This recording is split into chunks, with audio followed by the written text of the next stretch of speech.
Hi, it's Simon again. Welcome to our video on parallel testing. This is a follow-on from our video on SIT in our payroll project testing series of videos. I hope you enjoy it and that you learn something new about parallel testing. What is parallel testing?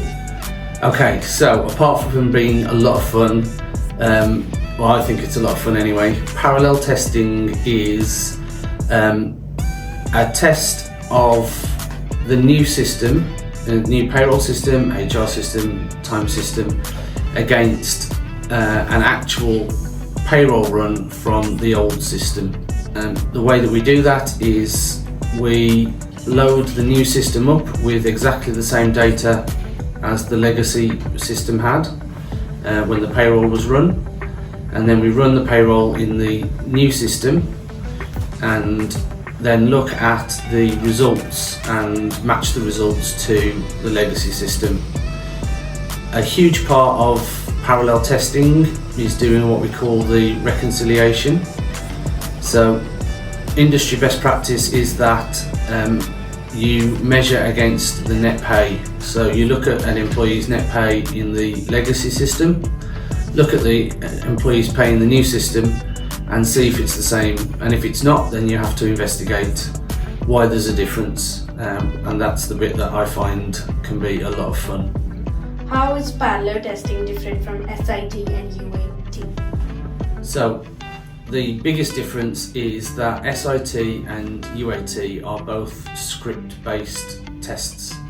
So there will be a script for every different part that you want to test in SIT and UAT, whereas parallel testing has no scripts whatsoever. Because parallel testing is a reconciliation of employees' net pay between an actual pay period that's been run and a replica of that pay period in the new system, you can't write scripts for that. It's all down to what the reconciliation shows you. So if you have 80% of the employees with their net pay matching between the two systems, then your parallel is basically making sure that the last 20% is checked and fixed. So parallel is very much down to the results that come out of the system. It's never script based, and that's why it can be more fun, because you don't know what you're going to get. The other thing about parallel testing compared to SIT is with SIT and UAT you are testing things that you know about, so you are testing the specifications of an interface, or you are testing the requirements that were given. With parallel testing, it will find things that you didn't think about, it will find missing items. I've worked on parallel tests where a whole pension scheme has been missed out of the requirements. So parallel testing is very, very useful for making sure that everything in the system is working properly, because SIT and UAT will only test what you know. Parallel will test everything that you don't know. How do you run a parallel test? Parallel testing is not just down to the testing work stream. The first thing that needs to be done for a parallel test is data migration.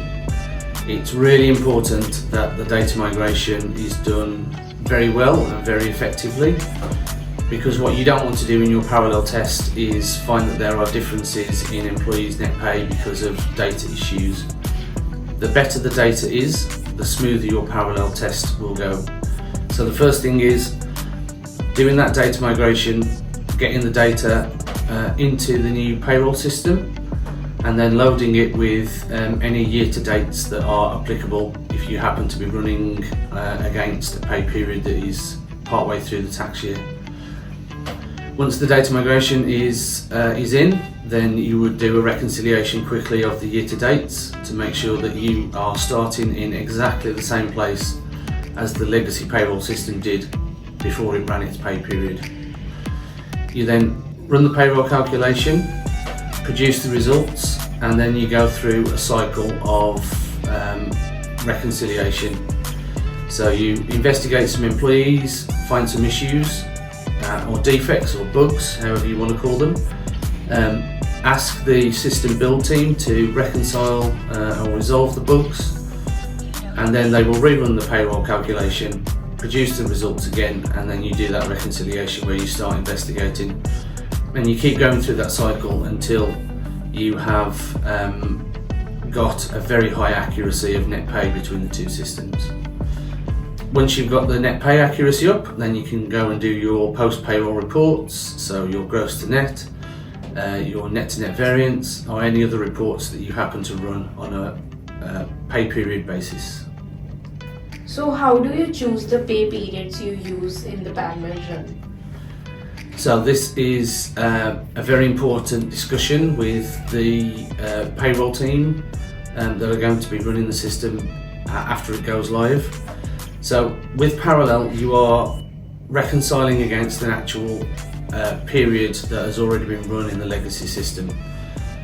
You have to keep in mind that not all of the wage types will have been tested, not all of the things that happen, the policies, so it might not be the bonus month. So Parallel will only test what happened in that particular pay period. So it is advisable to choose a pay period where a lot of things have gone on. So was there the salary uplift? Was there a bonus run?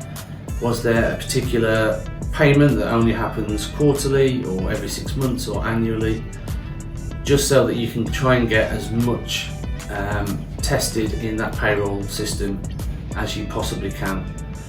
So that will depend on business to business, what they do with their payroll, but it's a conversation that's always run with the experts within that business in the payroll team, so that they can help to choose the best pay period to ensure that we test the most things in the parallel run. So why do you find parallel testing so much fun? So I think I am a bit of an anomaly within the payroll profession, because I believe that not many people in payroll like doing parallel testing, whereas I absolutely love it. So back when I started my career in payroll as a payroll admin, payroll clerk, one of the things that I loved was taking pay queries on payday and a couple of days after, especially the ones that were not quite so obvious and that you would have to investigate. And I really loved the investigation part, helping that employee to resolve their query and fixing it for them. So that bit that I love happens in parallel. That's basically all you do in parallel. When you get that reconciliation, you look at the net pay, you see there's a difference between the new system and the old system, and you go off and you investigate why. And it's basically, parallel testing is all of those employee queries, investigations happening in a really condensed period of time. And I just find it fascinating, because no two parallels are ever the same. It always keeps you on your toes and keeps things interesting. And that's why I love parallel testing. Thank you for watching this video on parallel testing as part of our testing video series. If you enjoyed it and you want to know more about parallel testing, or even if you just want to talk about parallel testing, I would be more than happy to do that. Please get in contact with us on the website or via email on the links below.